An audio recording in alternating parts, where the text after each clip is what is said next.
Hi, internet. Go ahead. Yeah. Oh, no, it's fine. That's good. Okay, so. But nobody's watching, so it's okay. No, yeah, exactly. The internet isn't real. It's just like another one with people like us. Piece of paper. The back is like. Does everybody have a pen? Yeah. No, it was like real school. No, but if you have it, but you can start writing. I'll have that pen and check it. I don't want to grab. It looks like. We can start by writing on it. Writing on the back. We can start by looking at the inside. Whatever you want. It's just a little kind of. I wasn't sure I was going to make a PowerPoint, but then I didn't. So this is going to be kind of more of a guideline, like topic wise. Oh, yeah, thank you. Yeah, okay. But we can just start here. That'll keep showing Mom, art session 1. So we can just start with 10 minutes. It's just great. We can just start.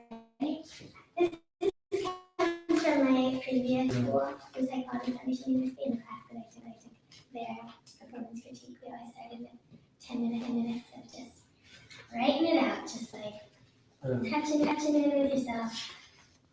Let's do 5 because there's only this much space. Okay, let's do 5. If you Oh, finish this page. Right, slowly, I guess. 5 minutes sounds perfect. Thanks, I forgot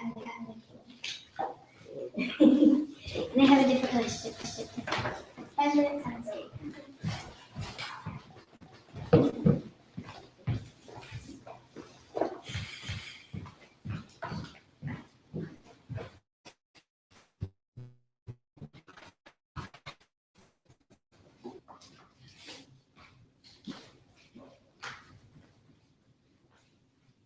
Or if you want to write somewhere else, you can write somewhere else. So are there viewers that are doing?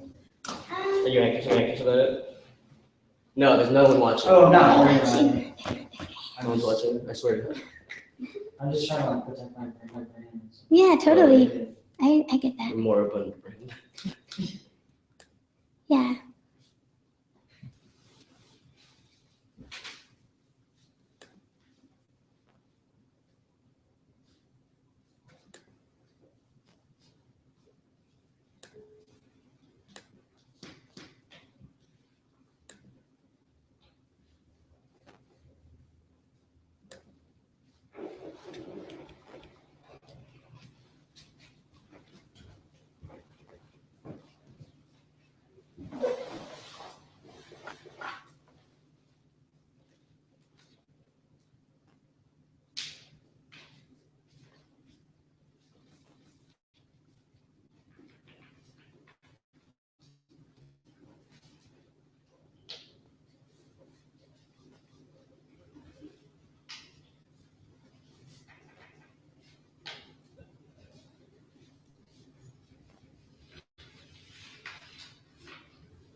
Oh, okay, yeah. I'll try that. Oh, thanks, yeah. I didn't know you guys had one.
so when you're done with that, whatever, next segment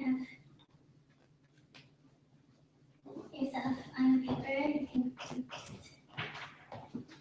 bring it back. So I would love it if you want. Of course, you all have to say yes, but if it's like one sentence that you wrote, or one phrase, or even one word that you wrote that you like, you can just say it out. All at the same time. You want to do it like that? What do you think?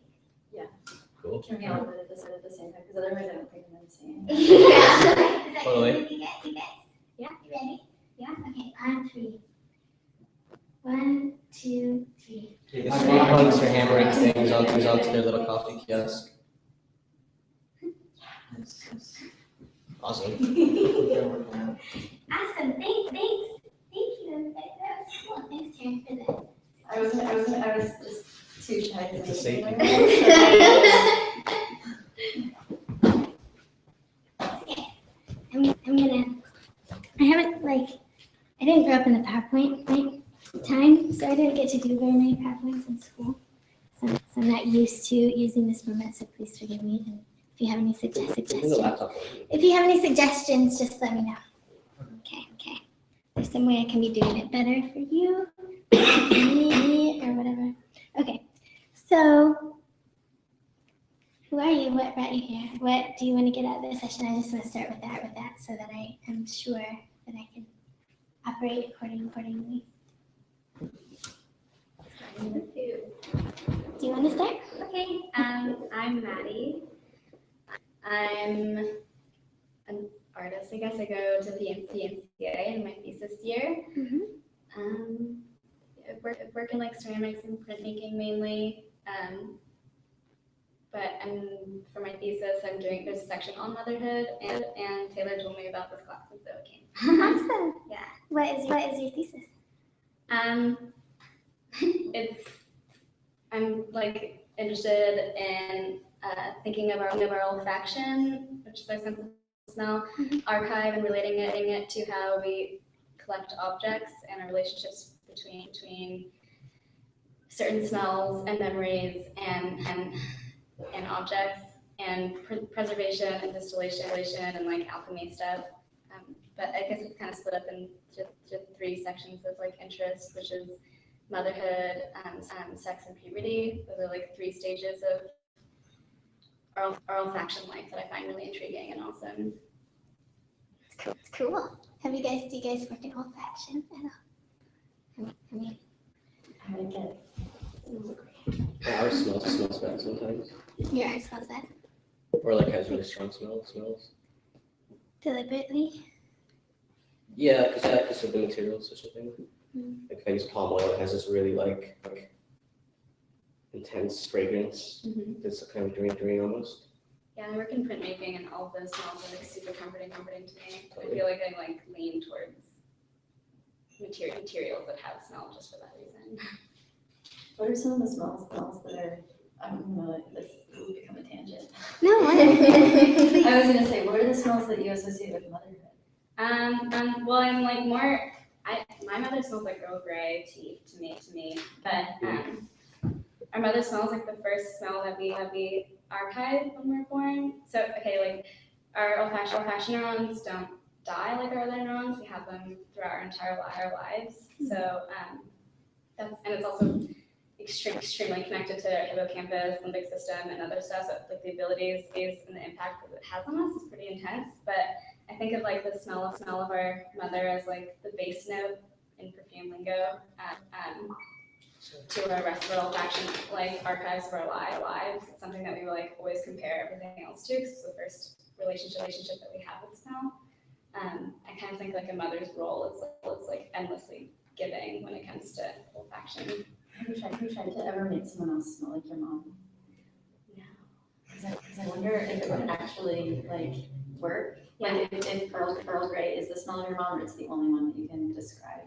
If it's like the actual imprint. Yeah, I was trying to interview people about what their Really interesting. But you're also Trying to making- create your mom's smell on all these other people that are around. Yeah. Like you are, I designate you mom for like, but try to see if it works. Yeah. You're also sort of making a deeper claim though about like the fact that we can even access that base note, right? Mm-hmm. Which is interesting. How did you kind of come across that idea? Um, Because I can't remember the first mom smell that I yeah. archived, you know?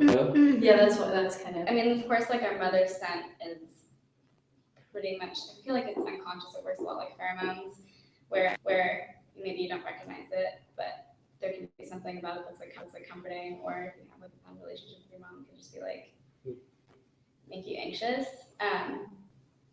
I've just done a lot of research in smell, and like if all those like mothers blindfolded, smelling, 20 babies scents, and they can like pick out which one's theirs. Even when they're adults, they can pick out which one's theirs. And what else? The smell of your mother can like stop babies from crying, and like put them at ease, which is really interesting to me. And also it's like certain, like if you're breastfeeding, there's certain stuff too with that. Like babies will turn away from women that aren't breastfeeding compared to women that are. Like from the smell of them, they'll like roll over to the ones that are. But usually we'll ignore all of them unless if there's like their mom's smell in there. They'll like go to their mom and ignore the rest of them, which is interesting. And partially it is like hereditary, since like we genetically have the same makeup. It's like it smells like yourself in a way, so that's why people can do it. But also, if there's like active imprinting, which I think is way more interesting, because like they did a study of adopted children, and mothers have the same powers to do it with them. No, I don't doubt that like there's this huge imprint that stays with us and is like, it doesn't go away, even if you don't have access to the specific contour of the smell. But I'm wondering how you reach the point of understanding that, oh, my mother, Earl Grey reminds me of her. Oh, I just think of her.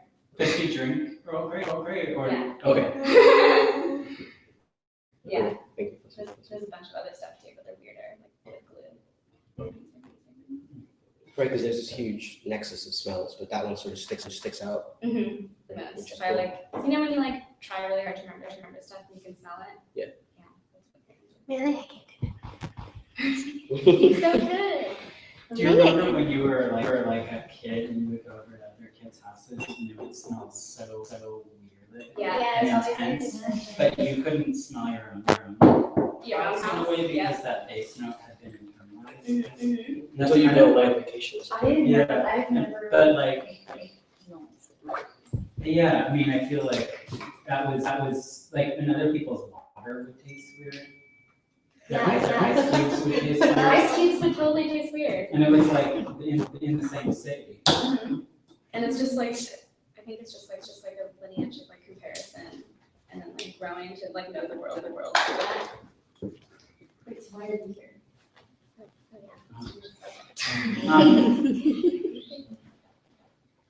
I mean, you, like after having kids, and still being an artist, like you've talked about mom art, like you talked about it in a disparaging way, like, oh, I'm just gonna be like thought of as making mom art, and people will want to like put me in the ghetto of like mom art production, but also then like you've embraced that as like at a certain point you like rejected it for a long time, like for maybe half a year after Brandon was born, and then I feel like you subverted that rejection and like embraced the idea of making mom art and started like engaging with that as like a fertile idea, and I live with you.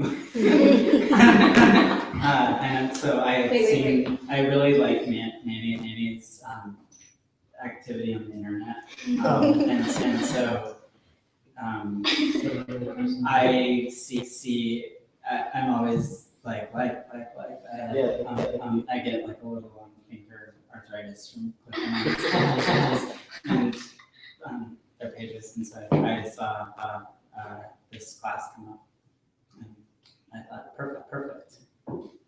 It's all coming together. Well, no, it's the answer. No, I asked Charles why Charles is here. The funny thing is, I don't use Facebook really, and so Charles is under orders request to tell me if there's anything that pertains to my life that I should know about. And so today, Charles was like, hey, there's this thing that's happening that I had told you about before, but it's today, so I don't know if you want to go to that. And I was like, oh, yes, I do. So that's why I'm here, but also it's like And you're Charles and Terrence. yeah, jumping answer. Yeah, you want to be a gin? Oh, me? No, sorry. Oh. You don't drink. Oh, yeah. Wait, what were you asking? Why are we here? Oh, Are you- Why are you asking me? here? What do you want to get out of this session? What do you want to get out Oh, are you guys asking me? Yeah, you Oh, are. okay. We're all- Sorry. We're all asking each other. So I came here, sorry, this is probably not like a, What's your name again? oh, my name? It's probably like not on the same level of like intellectual discourse or whatever, but I was just like, I just finished watching the Blazer game, and I was like, I woke up and I was like, okay, it's like 1, and it ends at 3, and then this is like 5, and then I have going to like a show on MLK, like a comedy show at 7. So you And I haven't performing? seen what? Are you performing? Yeah, and I haven't seen you in like 2 or 3 years. So everything just kind of. Hey, Was it like this as material. Oh, this? No, you just asked me a question. Sorry, I'm just trying to like respond. I mean, is that a good answer? Or, How did the Blazers do? They went to overtime in Dallas, which is better than expected, but they ended up losing in overtime. I think Dirk had like a comeback game. So, Dirk Nowitzki. He's a Basketball German. player, I guess. I guess none of this has to do with my. Should I be talking about my mom? Or, I don't know. No, you're here because it was really a convenient way of seeing Manny with your schedule for Sunday.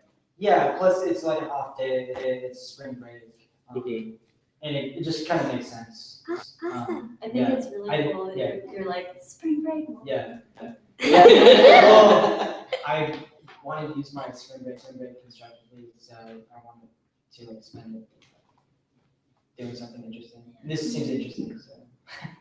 Yeah. How many club are you doing? Oh, it's Curious. Yeah. Are you performing? Yeah. Wait, what is it? Oh, it's at the Curious. It's like down the street, like 7 blocks. What was it called? Oh, it's just Curious Comedy Club. Curious, yeah. Curious Comedy Club? Yeah. Really? Yeah. There's a I lot. want in on this like Oh, my scene. friend is Oh, doing my like. I didn't mean to Yeah. I didn't mean to open up like a comedy portal. No, I love I that. need it. Okay. Please. Yeah, I just had like a show last night also at my father's place. But anyway, all that stuff is irrelevant. It is. Has your mom ever seen your comedy? No, I'm trying to like make sure that doesn't happen because I make fun of a lot of people, and I don't want her to know that I make fun of a lot of people. So She doesn't know that you do it at all. well, she knows that I do it, but I don't want I don't want my family to know about the kind of jokes that I do. Because it's like all about white people and how like well, I guess I do like white people. I just make jokes because Totally. I feel insecure. I guess I don't know. But yeah, I think that's why I keep it here. So. Does your family live here? Yeah, they live in Beaverton. I live in Portland. Yeah. You guys are still asking questions. Sorry, I thought I was like done.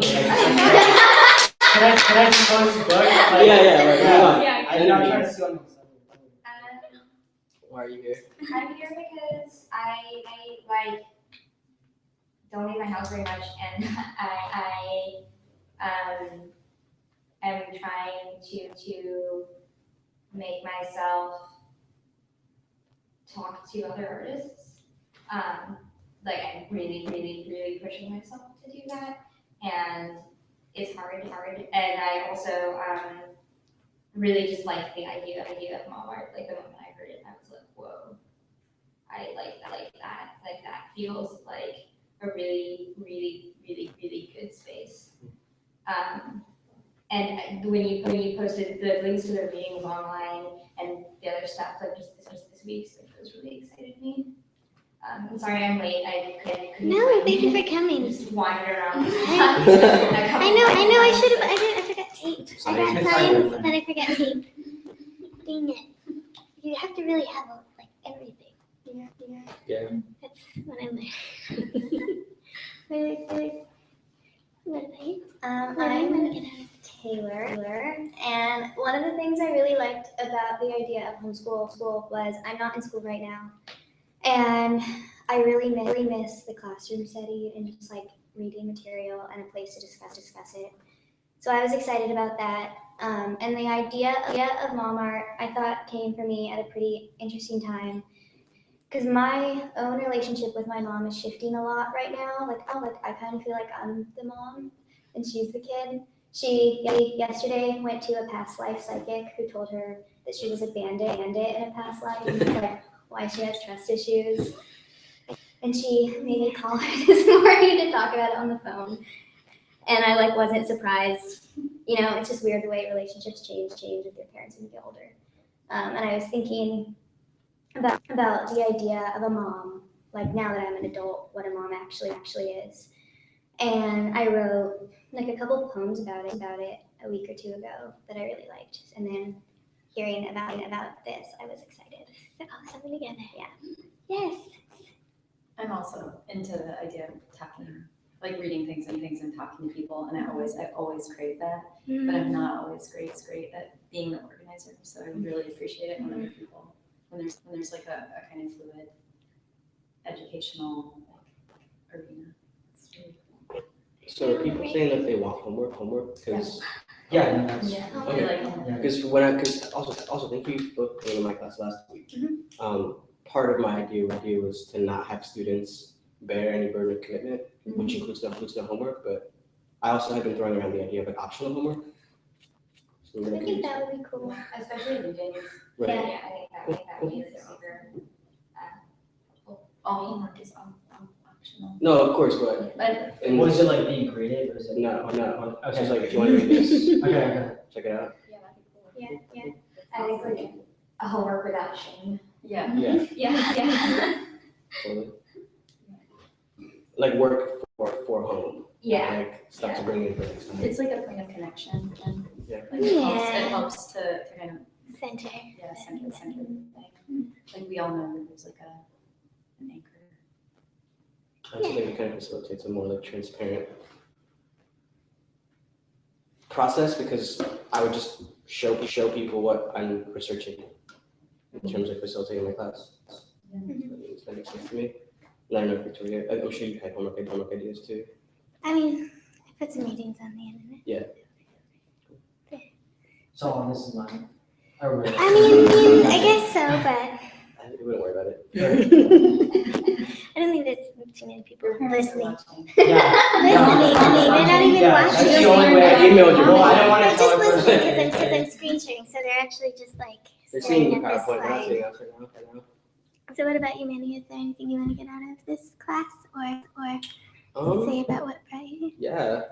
Well, I'm here because I'm one of the co-founders of Homeschool.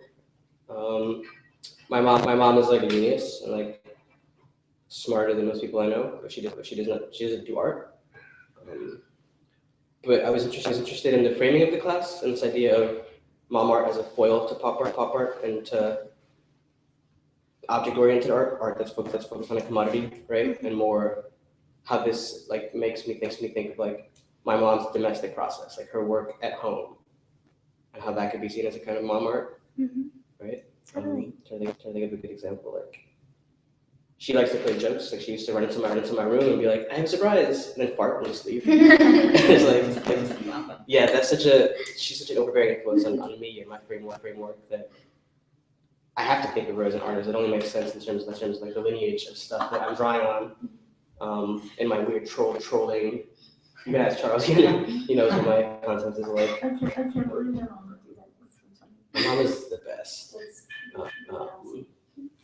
But then also thinking in terms of like, not only is mom art against pop art, but pop art in another sense is against pop art. And my dad himself also has domestic practices that are aesthetic in nature, but don't qualify as art according to himself or institutionality, right? Like he makes these little model homes because he has like architect aspirations. He's a brick mason. That's what he does. He lays bricks and stuff and caulks and stuff.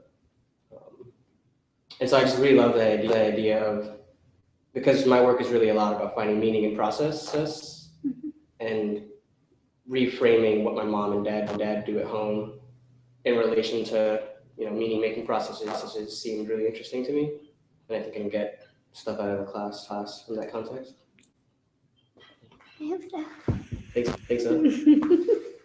Wow, you guys, Why are you here? I pale in comparison. Why are you here? I made a little PowerPoint about that. So yeah, thank you all. I mean, mainly why I'm here is to sit in the room with all you cool people and hear your ideas, because I like your ideas. But I can tell you a little bit about what. Oh yeah. And what do you think you might contribute to this session? We already know that. You guys have contributed a lot already. So hear about me and my mom art and why I'm thinking about mom art. And yeah, sorry, I can talk louder too. Oh, you want to see a little bit? Yeah, yes. Ooh, I These are just like know. no questions before you ask them. Yeah, you guys. Sorry. You can bring your cushions if you want. It's good for us to be able to reorient ourselves. We meant to I meant to have a projector, but Victoria's raising your laptop in the air, so yeah, I don't have the right lead. nothing but air. So we just gotta like. So is this just because I'm a mom, which I am. My daughter is 2 years Shouts old. out single moms. So Mimi Rashida, she's the apple of my eye, and I love her so much. And she's with my mom right now at my parents' house in Boring, which is where we moved back to about a year ago. And yeah, I love her, and it changed my life a lot. Taryn, you're a mom too, right? Or anybody else? Moms in that way, at least. We're gonna talk about later about like the kind of concept of mom, and I think everybody has that like capability of mom, and there are things that you do that are mom-like, and I'll get into that a little bit later. But me becoming a mom in the way of growing a child inside my body and pushing it out of my body and then carrying it around for a couple years, like it changed how I relate to the world, like in a big lots of ways, and but I was thinking about how I really, because like the idea of mom art just came to me as this anti-pop art idea, or like there's pop art, like what about mom art, kind of like just questionable in my head. And so then I tweeted it, and now that I made a class around it, I had to think, like unpack that for myself and see why I cared about that. And that's sometimes I just have to work that way. But so is it mom art versus pop art? Is it like, then I started thinking like there are some things about pop art that I think mom art has a relationship to the way that I've changed and the work that I'm interested in. And it's like, Andy, when I think of pop art, I think of Andy Warhol, and I think of Fame and 15 Minutes of Fame, and like, I don't know Andy Warhol that well, but like, the typical stuff, The Factory, and like, maybe I don't want to like relate my work to a factory. Maybe I like art that is not about a factory. That's not about fame, right? I don't know. That's what I think. So and then I came to this idea. Does it come down to Ryan Curtin? Like in my own life, I was trying to like trace this back. Like, does it come down to Ryan Curtin? Do you guys know Ryan Curtin? What do you mean by does it? Like as a wedge. Well, in my own mind, about like how the way that my life has changed since becoming a mom, that I want to like push it up against it, artistically and aesthetically, why I want to like confront pop art, and I kind of then think Ryan Curtin, in the way that I experience his work in his life, existed in a like metaphorical similarity to Andy Warhol, and the way that his circle surrounded him and like became this like aura of like this hover. So like, yeah. So when I first moved to New York in 2010, and by 2011, like all I could think about was Ryan Trecarton. And like he had this show at PS1 called Eddie Ever. Yeah. Did you see that show? And like the person that I was dating at the time, like we bonded over Ryan Trecarton, and we like went to this show together and like took like gifts with Ryan Trecarton, and like it was all I could think about was Ryan Trecarton and all of the people that made art alongside of him and like with him. So like it just existed in my mind, I think, in the same way maybe that the factory did for other people. Yeah. I was chasing the cool kid. I was But chasing still, the cool what kids does- around the playground. Wait. But Yeah. still, what does it mean? Does it come down to Ryan Trecarton? My like What comes down? my idea of what mom art means, does it like come from what I I see. thought that art, like what was I shifting away from when I was shifting towards a place that I now consider mom art? Like where is the like binary I see. And place? Trecarton is like an analog. Well, he Old was pop the art. like I didn't really think about art, contemporary art, a lot until I moved to New York, and Ryan Trecarton like was like where I started with contemporary art and this magazine and what they were doing. Yeah. And there was just this group of people that felt very like they were also like appropriating the tropes of fame and like pop, and like they had this group called the HD Boys that was like this, that was like Ryder Rips's thing, and they just like pretend to be a boy band, and like that was their art, which was like them being a boy band. And I don't know. Like that's what I was moving away from. That's what I moved away from when I became pregnant, and like that's where my concept of mom art kind of began. So You literally like returns to a town exploring. yeah, exactly. And then like Which is right. fantastic. Right? So art's like, yeah. Right? See, you're helping me put it together. I appreciate that. But yeah, so I said like art is an energy. It can be a source of nourishment or a flame to a moth towards, like a moth to a flame. And so what I sought from art and how I considered it changed during pregnancy and early motherhood, and just like the way that I related to myself and the world, and necessarily I think art also.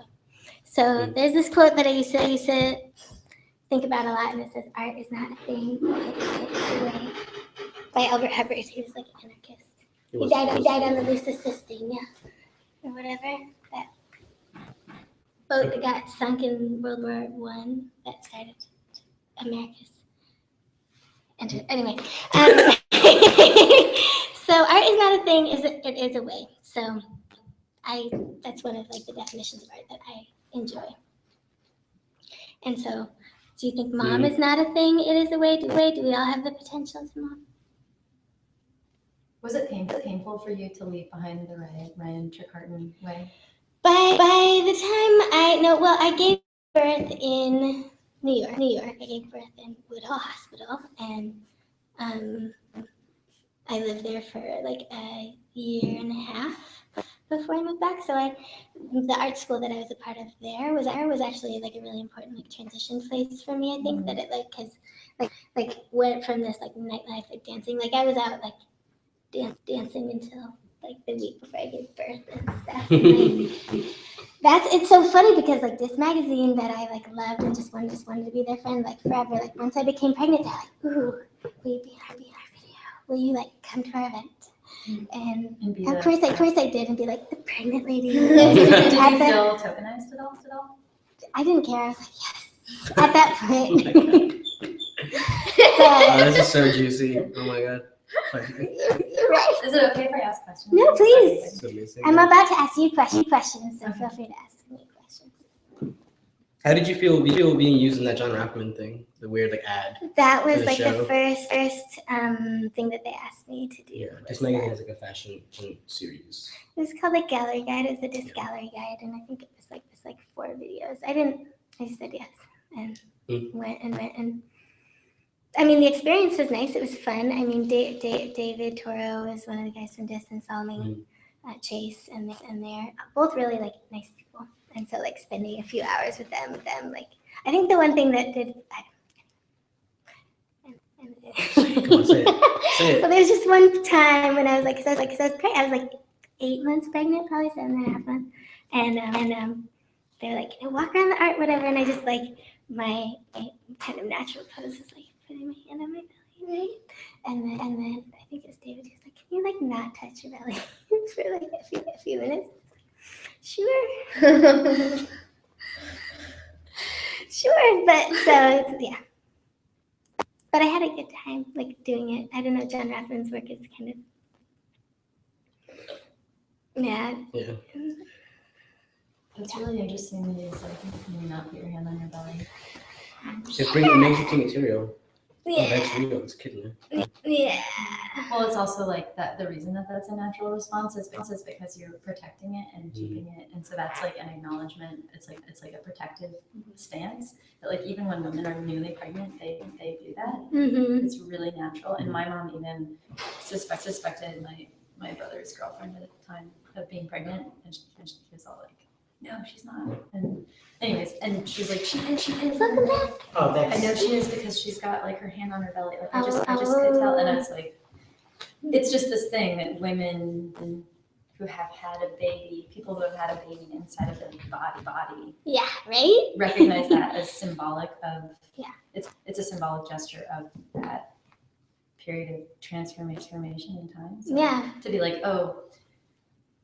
Can you not be how you are right now that we're totally I mean, they they give me lots of direction Yeah. because they're like, can you stand closer to this one or that one, or can you walk around that way? But like that was the one that that you're like, I mean that's the one that like that. You had some questions? oh no, I'm kind of stating. You ready for your question? Does anybody else have questions? Do you have a question? Yeah. Okay, so do we all have the potential to mom? Mom is not a thing, is it away? So here are the questions.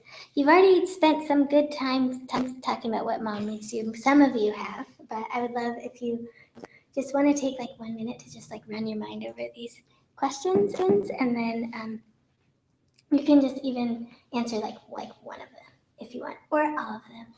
So it's just, what does mom mean to you? In what ways do you feel or behave as a mom? Like, do you have plants? What does art mean to you? And in what ways do you feel, behave as art? Or like, do art, take it in the way that it is usually.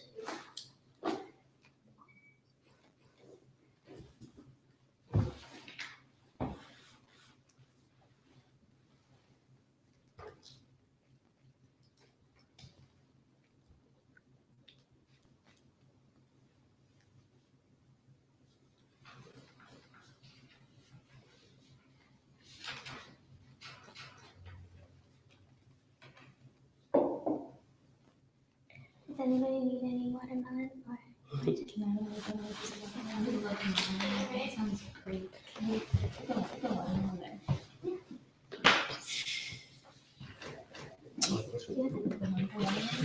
So now it's watermelon. That's a Oh,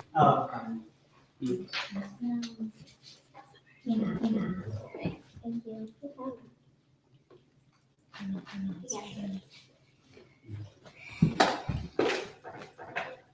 did you bring watermelon because it's roughly the size of a pregnant? Well, I don't think that really gets actually as big as a like watermelon inside. When I think about watermelon, but they do like talk you through the fruits. Have you been around a person who's had that experience? The fruit. Oh yeah, they're just like your baby's as big as a lemon. Your baby's as big as a blueberry. Your baby's as big as There's an a app. lime. There's an app. I didn't try it, but I know people. No, you get an app that tells you what fruit you're at. What fruit you're at? Yeah. Like baby size. Oh, it's by month. Or is it By special day, to by you? week. It's like you are now a plum. crazy. Your baby is now in orange. I remember there was like 1 week that was like not a Same fruit, and size, then different what shapes. well, you're And expecting it. It was like your baby's as big as a painkiller. Your baby's the size of a chestnut. Right? Or like something like a plankton would be so uncomfortable. I was thinking chestnut. Oh, the Pokemons. So what do you guys think? Do you want to talk a little at all about what mom or what art means to you, or what ways you think of mom? A stupid story about the word mom. Yeah, please. So my mom is half Greek. She grew up in France, and she has a very weird relationship with being American and not being American. And she decided very early on that mom was too like she considers herself American, but she decided mom was too American and she hated it. She hated the word mom. She thought it was this like gross American word, Mm-hmm. and that was really ugly. And she didn't want me to call her that. She wanted me to call or us to call her that, like mother or mommy or Antonia or like anything else other than mom. I don't like mom either. Yeah, and that was really hard for me growing up because I felt really weird. Like I felt like embarrassed not being able to call her mom. So it was like, kind of like a constant struggle of like whether or not that was a word I could actually like use. And at a certain point, I just gave up. Like using that word. So I feel like when I hear the word mom, it actually never actually makes me think of my mother. Okay. It just, I don't call her. Actually, like now I call her mother. I just call her mommy, or I would actually call her Anne or Antonia. But she never like asked for like the French like mom. No, because the other she did, but she's not French. She's not. She's or she like refuses all of those. It's like she's none of the above. Yeah. Wow. Yeah. Karen is very specific about mom also. She's like our kids like Why? I I don't like the sound of it. I know. No one in my family says it. You don't say mom. You say mom. It's just like mom. Are you going British then? Kind of, but it's more like just where I'm from. Like people say mom or mom. Where I'm from, Where you from? Boston. It's just like people just say mom or mom. they grew And up. so mom feels really Midwest to me. Like, Mhm. and it's just like no offense, Charles, but like the pillow, milk. I say hello. My mom's from the Midwest. And he says pillow You do? and milk and like the kids even do, and I'm like, it's like an accent. Yeah. But Yeah, I think there's like a Midwest, also have like a Midwest phobia on my mom's part as well. I think what this juxtaposition makes me think of is the juxtaposition of mom and art. Mm-hmm. Is that both kind of have like industries, like the mom industry, right? Mm-hmm. Whether it's like cosmetic or ideological, like they're selling this idea of a mom. And the same with art. There's like an art industry that is basically a way to launder your money if you're super rich, right? Somehow these seem related to me. Like this idea of selling an essentialist notion of the concept, Mm-hmm. which is why it seems useful for you to ask us, like, can anyone be a mom? Because I think yes, depending on how we define mom, right? I think that. Sorry, were you gonna say something? No. Okay, I think that like just jumping onto what you said, I'm thinking about it as like there's the action of mothering, the action of making art or doing art, and then there's that's like there's a certain amount of productivity that goes along with that, and that's something that I thought a lot about, like and identity. So there's like action, productivity, and identity, and if you don't identify and product, but I think that I've been trying really hard to get away from product because I actually don't think that you get to have a product as a mother, like as a mom. There is no product that you get to have, and like art, maybe you get to have a product, or you get to at least control a product or produce something that is like in an old-fashioned sense. There's like this thing, and so like I think since becoming a mother and actually thinking about art and motherhood and how motherhood has affected art production, for me, productivity, I've become really removed from object. Because I can't, like, I don't know, maybe because I don't have the time. I have to like integrate. And so that I was really moved by what you said earlier too, when you were saying like looking at your parents' lives and taking process from that. I think that's super powerful. That's actually honoring and giving them like productivity that maybe they couldn't as art, that maybe they couldn't have owned because of various demographical assignments. You know, like we are assigned roles based on demographic, and some of it we choose and some of it we reject, and some of it we like have no control over, like if you have to work. Yeah. And I think my parents did have no, that was excellent. I think my parents did have an idea of like the child, of whether it's me or my sister or brother, as a product. Right? Mm-hmm. Like early on, they did have that understanding of us. Mm-hmm. Quickly to be disappointed by like, you know, drug use or like not answering my phone and like being missing for a week or etc. Right. Yeah, and they probably felt really shitty about that, and I feel shitty about that too. Like I wasn't respectful, but what you're saying is true, that there isn't really a product promise to the parent, and the industry that sells that to moms is like really bad for doing that. I think. Yeah, like people who decide to be artists because they're going to become famous or be satisfied. That's bad. Yeah. Bad for those people because it's like it's soul crushing. You're going to be disappointed. Like, oh, you want to be an artist? Okay, cool. You're going to be disappointed. Oh, you're going to be a parent. Okay, cool. You're going to be in pain. And like maybe if we could apply that to all of our expectations of life, then we would be like able to do something different. Maybe it would change the way that we assess our goals or something. Definitely. Like, yeah, having a kid has helped me like be more, because I have to be super patient with her. I'm also more patient with myself. And sometimes I try to be, at least. Do anybody else want to say? You guys have great thoughts. I appreciate it. I don't know. I guess I just feel like there's like a strong time. I guess I feel like motherhood is more of like an event or like something that happens to someone. Maybe either it's something that's people choose to do or people. A lot of times, like I went to school. There was like a program called like CYP, which is like continuing education for young parents, which is like kind of like I like a lot of those people didn't choose to be mothers, and I just feel like it's like one of those things that there's such a broad spectrum where you can be like really grateful for your motherhood, or you could be it could be like an unfortunate situation. Or both. Maybe. I mean, I feel like, but at the same time, like everyone upbringing, everyone obviously has a different mom, so it's like I don't know. I feel like, well, just for me, like personally, I have a lot of mixed feelings, like good and bad, and just everything.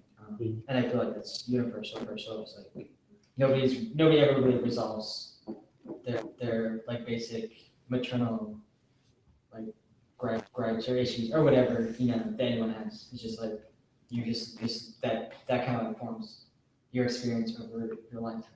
It's really interesting because like now that I think about it in light of that, my understanding or like my reframing of my parents' domestic processes feels like a sort of attempt at like fixing some of those issues or which is interesting to think about. Wait, how so? Because it's a way of like acknowledging them and acknowledging the process that they went through, even despite me failing them and then failing me. It's a way of like seeing what they do as like valid in relation to me or something, right? So their actions or your actions? You're taking on their processes. Absolutely. Yeah. I think it's interesting, like with like mom not being a product, because there's also when it's not a product, that means it's not actually something you buy. Like you can't buy being a mom. Well, technically, well, you can, but like, but like it's not. It's actually so it's like something that happens, but something that also happens when unbought. So it's like something that you can happen to you without you like paying for it, or it happen to you without it being a product or without it being purchased. So like thinking about it in terms of economy. Yeah, like it is being a mom is a black market economy. Totally. Yeah. And there's very little remuneration involved too, Yeah, right? yeah. It's like Like the work is kind of naturalized, and you're expected to like, oh yeah, of course you're not going to be paid to be a mom, right? it's not because it's not something that you have to afford, right? Right. It's just something that comes through. It literally comes through you. How did you guys? Yeah. So Yeah, right? Yeah. Or not even Calvin and the Witch, but Wages for Housework. Yeah. Or what is it? Something. There's like a whole collection of her Yeah. writings, her essays. It's pretty good. She's Oh, Revolution 2.0. Yeah. I haven't read it. Thank you. Thanks for reading it down. Please. I'll send you a PDF. It's amazing. Yeah. Calvin and the Witch is also really. Way more. That's a lot denser. Yeah, it's a lot denser. It's really good though. It's the best book I've ever read. Yeah. Calvin. Calvin. Yeah. Absolutely. Yeah. No, I definitely. It's like one of the most important. Yeah. I'm really grateful to have gotten to read that as I was entering motherhood too. Yeah. Yeah, I can't wait. The basic premise of Calvin and the Witch. No, you can go for it. Is that Jump in. the switch from feudalism to capitalism was not like a smooth one, and the main targets of it were the leaders of communes led by women, aka witches that were burned to facilitate the enclosure of land and the extraction of resources and development of capitalism. Or Right. from another angle, it would be that the advance of capitalism had to have some victims, and the most It feels so logical real. Like I'm the just most like, logical victims would be People with wounds. people with wombs, and that's directly related to the lack of labor force after the plague. That the lack of labor force after the plague gave workers too much power, and so in order for the lords to have or patriarchy to have power again over the people that were dependent on them, they had to enslave women's womb or enslave wombs to create more workers, and in doing that there's like a chain reaction that enabled capitalism to come about, and that capitalism And sustain itself today. and to sustain itself today, and that ultimately what capitalism is built on is the destruction of people who believed in like a natural order of the commons, including the commons of like the body. yeah, that makes sense to me. I can't wait to read it. Russia though does have some sort of like remuneration for reproduction, I think. Yeah, Yeah. I mean, I'm not saying I'm it's- also against like part of what's cool about wages for housework is the idea of putting a wage price on something. Right, it's not the numerical value. It's not the it's the numerical framework. value, it's the framework of wages in general, and how Yeah. that diminishes the value of certain kinds of labor, including art. Like art in Right? general. Bringing it all back around. Not Sylvia Paducci, but I'm gonna completely forget her name, but the woman who actually came up with like wages for a housework vendor. Paulina personality. No, I'm just totally blanking. I met her though, and she was Angela giving Jones. no, I'm gonna have to like just not Maybe remember we right could now. post it on there. Yeah, I can like go Let's back do and post. that, I'm yeah. just really bad with names, but I met her and she was saying very specifically that when she like her and the people she was working with like sort of came up with these ideas and wrote about these ideas, they were doing it at a time in which they were literally doing it because in coming up with these ideas, they were like claiming power, and the power would attract the attention of the men that they were working with, and so the men would pay attention to them because they had this power when they were through demanding, they were gaining power, and the power is what like brought the men who were protesting around like labor at the time, like their attention like back to them, and that's what it was about. It was just this like That's why they used wages. they were like shifting the power of the demand back under their feet. And that's like similar to the way that like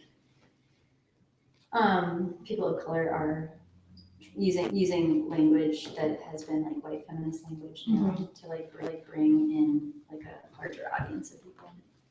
It's interesting too to think about, Genevieve, what you just said and how that, because a huge influence and like data set that determined like the immaterial labor framework and like autonomy in Italy was the wage council campaign. Yeah. As which came around at the same time that women began entering the labor force. Yeah. Right. But people that use that framework rarely acknowledge the role that campaign has on the framework. So it's interesting to me. Like, Yeah, I was in Italy recently. I was like outside of Milan in like a small town outside of Milan in like it's called Unity. It's like the University of Ideas, and they were talking about one of the guys who was sort of giving us a tour and talking about local history was like this city was the birthplace of the women's movement. Italy has gone backwards in terms of reproductive Totally. rights. Oh my God. Since Italy. then, and he's like this is a history you're not going to hear from anyone else. Wait, what is this place you were at? It's called Unity. Unity? University of Ideas. They do like some really short term like artist residencies and classes. Definitely look it up. Sometimes they also sometimes offer money. How do you spell it? University of Ideas. UNDI, yeah, University, like the IE. It's run by this like sort of like genius, also maybe kind of crazy, like old Italian artist. Awesome. Yeah, it's Maybe not.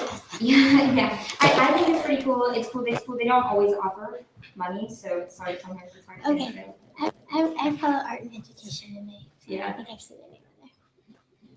Do you want to keep talking, or do you want to keep going? Do you want to see? Let's see. I don't even remember. You guys are so great. We have a lot to say, and I love it. Do you want to see something else? Let's see. Oh yeah. Okay. So for me as a mom, back to me. Because that's the only thing I really, I only feel fair is talking about my own experience. It's not like I can speak for every mom, but I can definitely speak for myself as a mom. And I think a lot of what I experienced seemed to be echoed here. And what I'm hearing from you guys in that it was very embodied, especially the pregnancy part. It was like about growing another person inside of my person, and how that was really tricky. Like, I don't know. Before I became a mom, I don't think I was a very good, I didn't sit with my body very well. I always felt kind of like, ooh, there's a body. And becoming a mom, I just had to deal with my own body, and especially giving birth was very bodied, and I couldn't escape my, I feel like it made me realize that I spend a lot of my time up here in the clouds, and it's like, nope, you and your body going through this thing together. And then early motherhood, my kid was not chill. I don't know. There are some babies that'll just sleep in life, and my kid was not a sleeper. She was like a crier, and so I mean, she wouldn't cry if I was carry her, but I spent the first few months of her life just basically, and I was on maternity leave for 3 months, so I just carried her for 3 months. It was not and I was a single mom, so even from that day, or from that point, but so that's part of the person. That's what we'll talk about today, hopefully. And then it was also a very everyday thing. I literally didn't barely leave my house for 3 months, and I was just carrying my kid from the kitchen to my room, and it was just a very circling of my wagons for right in my apartment. And because she was born in November, and it was a really hard winter, and so we would occasionally the things I would order on Amazon, they wouldn't deliver to my house, so I'd have to go to the post office to pick them up, and that would be when I'd go outside, carrying my kid in the blizzard, and everybody, take your baby home. But what are you doing out with the baby? Can't you leave it at home with somebody? And I was I can't with somebody. But I went back to work, and things changed. Anyway, it's not about me, though. But one other big part of my life that changed because I became a mom is that I became the mother of a Black daughter, and her Black family, like her dad's family, and his mom actually delivered her into the world, and like he welcomed me in, he welcomed us into his life. Like we're not together, but we spend a lot of time together, like on Facebook. He still lives, or his family still lives in Brooklyn, but at that point, like we're still Yeah, but he's together. not contributing to the child's welfare. He's contributing to her welfare in the fact that they love each other, and That's really important. That's true, but It's extremely I important. just think it should be something. Victoria's raising this kid. Yeah, but being the child of a mother who didn't choose to maintain that relationship with my father, I commend you for that, and it's like it's super, it's super been hard. such a blessing to. I mean, his I don't family think is there's any fucking tension, amazing. just- No, but it's Yeah. hard. It's hard to like to be like, it's okay. I'm gonna do this by myself, but like Still maintain. I'm gonna do extra work and have the extra energy to also make sure you have a relationship with your kids. It is a Because It's he's work. a nice person. He's like easy to get along with. Anyway, but like I think that like that was at 31 years old, I had never spent time in a Black house before, like with a Black family, and I can't believe I made it like that long in my life. Like it was I can believe it. fucked up though, and at least it feels fucked up to me that It is like, fucked up. I don't know. It changed my the way that they get along is different than the way that my family and I get along, and the families the white families that I knew get along with each other. Like there was just a lot of love. There is a lot of love in the house, and that felt different to me. So I'm grateful that I got that opportunity. I didn't know what I was missing. So I'm lucky to have a Black daughter, and I love her. Anyway, so What's your daughter's name again? Mimi, I call her Mimi. But so art springs from those places, Mom, as a creative and supportive role, I think, and it's also it also makes you feel about what's created and supported around you. At least for me, it made me feel like the ways that creative things. So like even random cartons making Mama just work. But before we move into the personal, so I want to look at. We have about 10 minutes of videos to watch, but who do you think is the least mom artist? Have you? Picasso. Ooh, that's really good too. Who? Jeff Koons? Yeah, Jeff Koons is very. That's really good. Yeah, you supposed to nail it. Yeah. He was being sued. I'm Yeah. so glad No, he's He like Also Bob. Yeah, he's very non-mom. What's his name? Who literally pushed his wife out the window?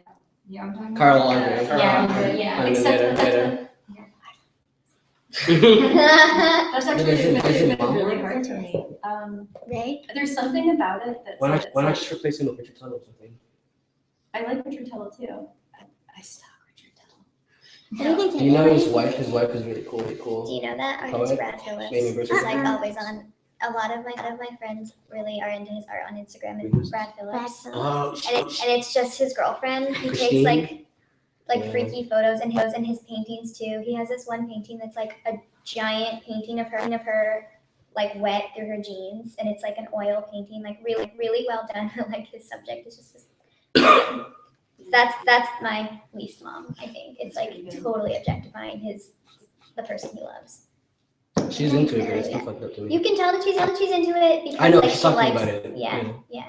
But it doesn't It doesn't. Yeah. absolve him or something or make No. it good. What do you think? Oh, sorry, I was just thinking about something. About wait, which one specifically? If there's one. I mean, if you don't know artists, that's fine. That's fine. Oh, yeah, Jeff Oh, no, Koons, no, artist, no. such Michael Asher.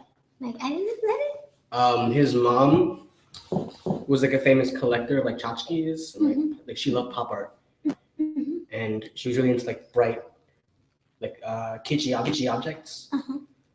And Michael Asher is this like post studio conceptual institutional critic artist. He's dead now, but that was his big thing. Like he would only make site specific work, dismantle the institutions like impression management, et cetera. But the reason that he became this artist that never uses materials and is solely in a conceptual realm is because of his mom's collection. So he was like going He just against. used his mom. It was like a reactionary practice. That's how I usually work. Because he's gone on record saying that he hates his mom's art collection. He hates tchotchkes and the production of objects. And to me, that's like, Do you know that Andy Warhol used to get his mom to sign his work when he was? Andy Warhol loved his mom. They went to church every Sunday. Yeah, Andy Warhol had some things. That was just like a response to that. I don't know Michael Asher. I feel like I've read about him, but never looked Hey him up. guys, do you have to? Is it time? I think I want to see your videos. Yeah. So, Okay, so probably Go okay, big. let's We'll look post at it. links online. Okay, here. If you have to go, you have to. This is what who I get. This is who I came up with. Richard Prince. Yeah. Spot on. That's me. But all of you guys sound guys, right? They sound pretty legit. So let's see. So here we go. So personal art. So this is just bringing it down to like one aspect of mom art that like I thought resonated with my experience as a mom, and that's bodies, feelings, memories. Do you wanna look? Here we go. So this is the first one. It's called Chiflada by Monica McClure. So also my knowledge of art is kind of tends at the edge of like that poetry. So a few of these are video works made for a poetry collective called Gemstone Readings, and they do video poems, like kind of the idea is to treat a poem like a music video, like making a music video. That's pretty awesome.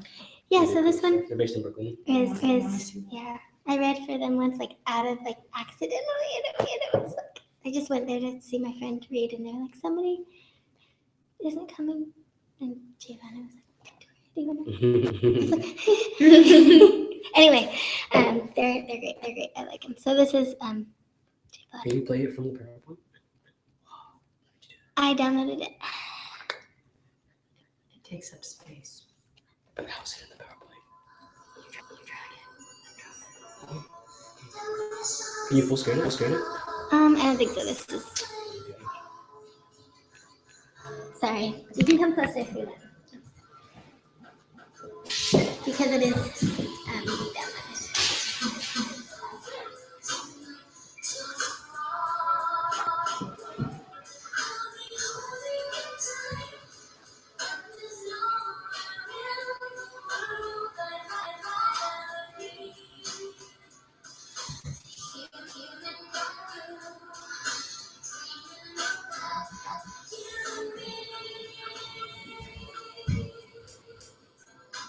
Virginity is $, $,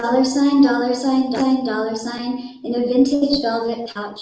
Touch her if you can, for virginity is not real, but she is wanting to be touched.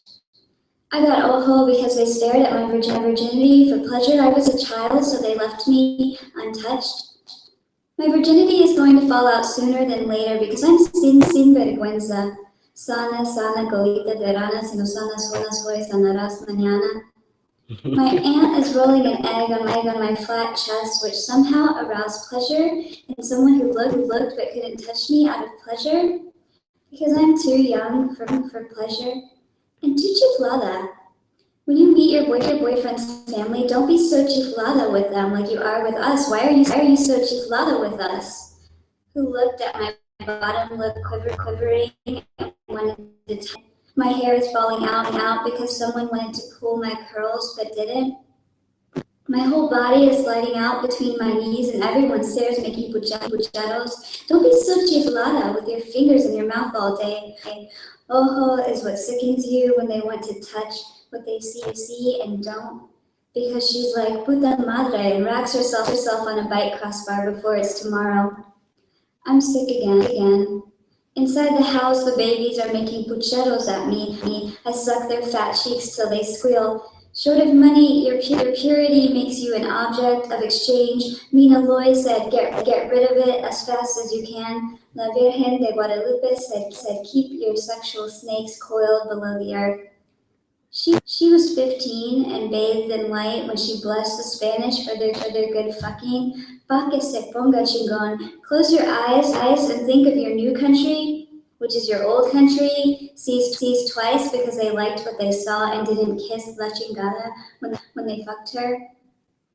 What are you looking for up on the roof, tonta? My mother asks why I'm so chiflada and pulls my chonguita and slaps my mouth. Pobrecita, there is more time than this life. Now behold, I am the mother of Mexico, the Philippines, the whole pinche Americas. I am patron saint of unborn children, so put down your forceps and multiply and starve in the desert. The Mexican men say their women only want to get married, so they're no fun. But I'm a pitocha, that is, a girl with a lot of attitude. An international playgirl, a tomboy with a little purse like a puta for cigarettes and change. I'm sick. Can someone here touch me if they want to? I need some witchcraft and to meet a white man who's richer than my father, the postero. A white man called a woodchopper is little more than a hillbilly shit kicker. No manches. I don't want none of that. Some women have their hymen sewn back together with her pleasure ribbing and lubrication, but men can tell with their evil eyes. Sucias with their hair unwashed and the chickens pecking at their bare legs in their short skirts. Sucias dancing on their broken eggs without shame. A patocha is a girl built for horseplay. They are mounted on the wide Dutch shoulders of men in the club. They're spitting in the cops' faces and inciting the French girls to riot. And who doesn't want to live without shame? I feel sick, like someone kicked me between my legs. I feel chiflada, like I can't control my mood swings. A patocha is a shorty in a gang with the bubbling eyes of a nymphomaniac. She's protected by the men that she outpisses as long as she says yes, yes, yes, yes, yes, yes, yes, yes, yes, a huevo, way. They taught me to say, no mames, and I love to say, no mames, because even if you wanted to suck me off, you couldn't. I wouldn't let you. No mames is the first thing I say when the world is on her knees and I don't need to be blown. When there's a warm mob of hands saying, hey, what a linda, hey, what a mala, hey, reina, que onda, que pedo, que ole, que chula, que bonita, que mal, wanting to suck me off, and I'm saying, no mames. I just want to clarify. She's white, but she's white Latina, so she's like Mexican. Like it's not. Yeah, her mom She's not is- appropriating. She's Mexican. Yeah. She's just white. Her mom is. What does chiflada mean? Angry, like bitch. Like, yeah. Like hysterical. You know what I mean? Mm-hmm. Wait, so- This one? Can I show that? I want to. You're gonna post all the links. Yeah, it's all Yeah, it's all on there. Alright, these first two are on YouTube, and then the third one is on Vimeo. So this is Girl A. So this is a video that I found on Gemstone Readings YouTube page after looking for Chiflada. So I think it really. Girl A, who's Girl It's called A? Girl A by Poppy Jones. Girl A, I'm Girl A, I'm Girl A. And this saga is called The Unfortunate Loss of My Child.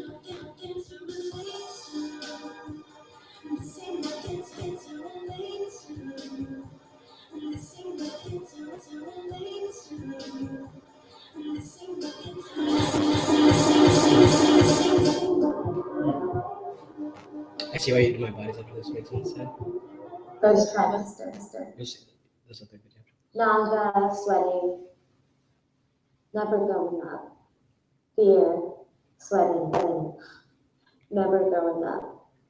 Then I could still get back rubbed. I could still get kisses. I could still get a glance from the man I loved. It wasn't so bad, you see. It wasn't so bad at all. Second trimester, when love became love. They say love is pain, and only a mother truly knows. I carried you everywhere. I carried you down the street. I carried you on the bus. I carried you to work, and every muscle in my body ached from the effort. But I never loved anything or anyone more. I could never imagine a love so instantaneous as the feeling of a few short kicks. And I could never imagine a pain so deep as losing them all. Postpartum.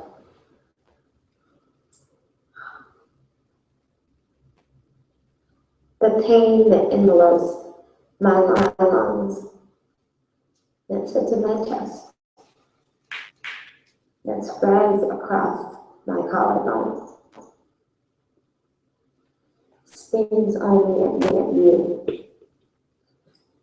Loss was but a concept, but a thought, but a definition that only meant death beforehand.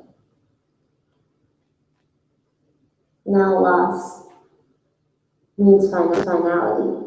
Now loss means forever. Now loss means blame. Now loss begs me to forgive myself, even though I know you already have.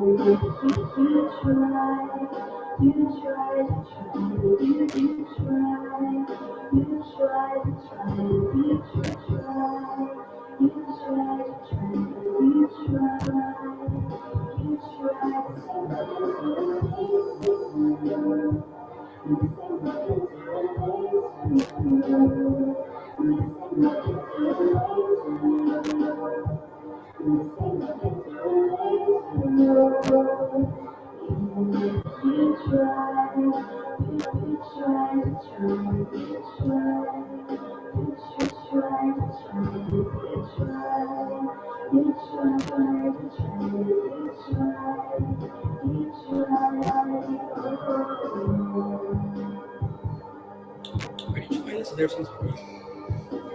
It's on Johnson Reading's YouTube page. Yeah, it has like 95 views. You went deep, yeah, I could tell. No, it was the next one. Or like the most relevant one. But I have done deep one. Cool. I like them. Poppy Jones. Poppy Jones, yeah. And this last one is Hannah Black's My Bodies, which is from 2014. 2014.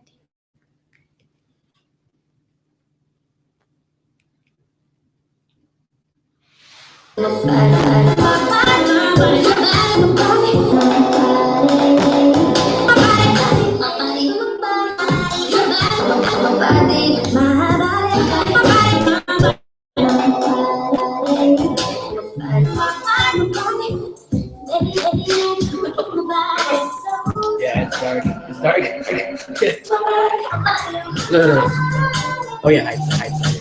Sorry. Oh, No, it's fine. Just go back to it. I don't know how to do it. Oh no, I have to go. Thank you. Oh, I think you Trying. did. I think hide meant hide the PowerPoint. I see. No. Hi, everybody. You should screen share. Okay, you're right. First, I have to find. I think it. Screen share. It's right But I there. have to find Just click it.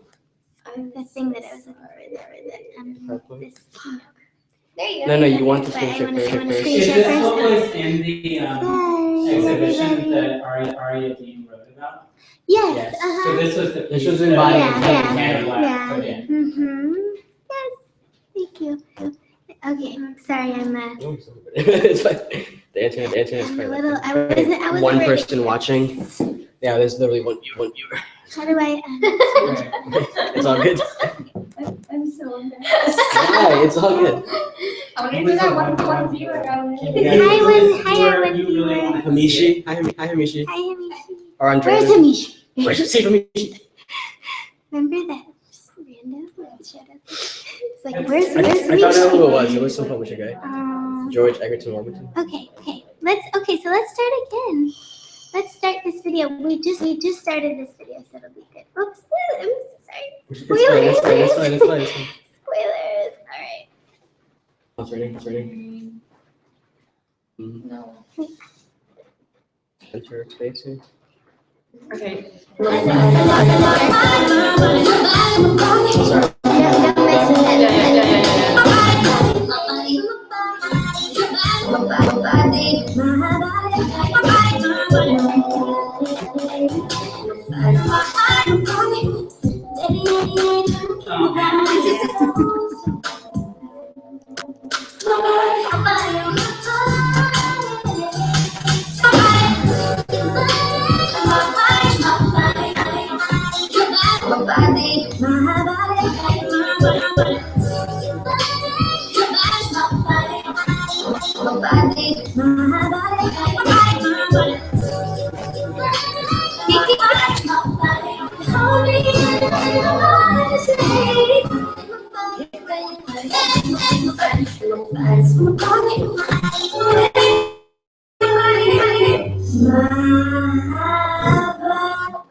This was definitely like an answer to your range. Absolutely.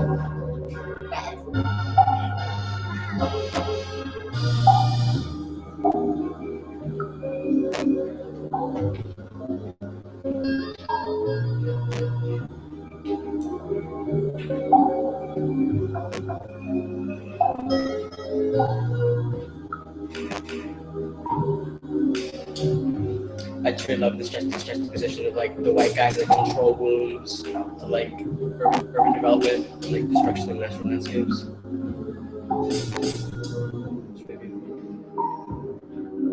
White guy lips. No lips. Just the lips. Yeah. Just the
So yeah, there's the names in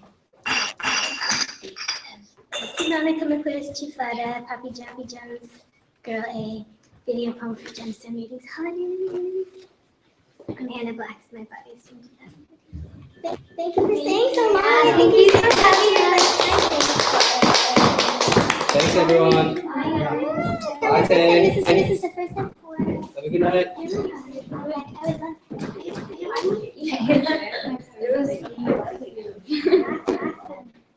So are we done? Should we stop streaming? Is it what time? Like this is our third. So should I stop streaming? No, I'm just. Go. Yeah. Whatever you want.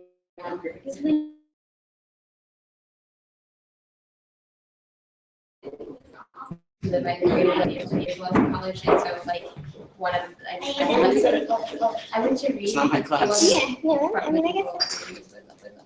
We get like 10 more So, minutes, like, right? I was like Yeah.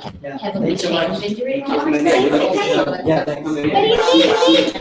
Pick me up whenever you want. I really Yeah, I I'm around. want to talk to you more about Yeah, because I read those books too. Yeah.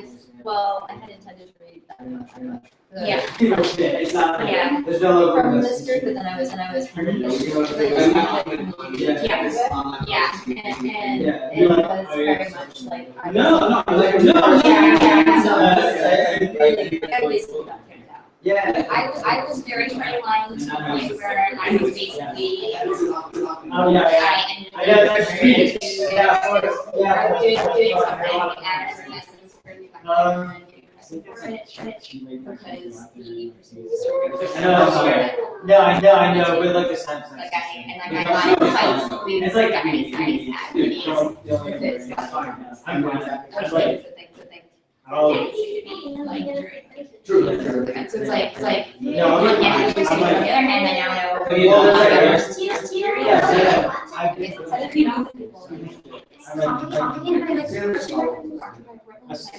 Oh, yeah.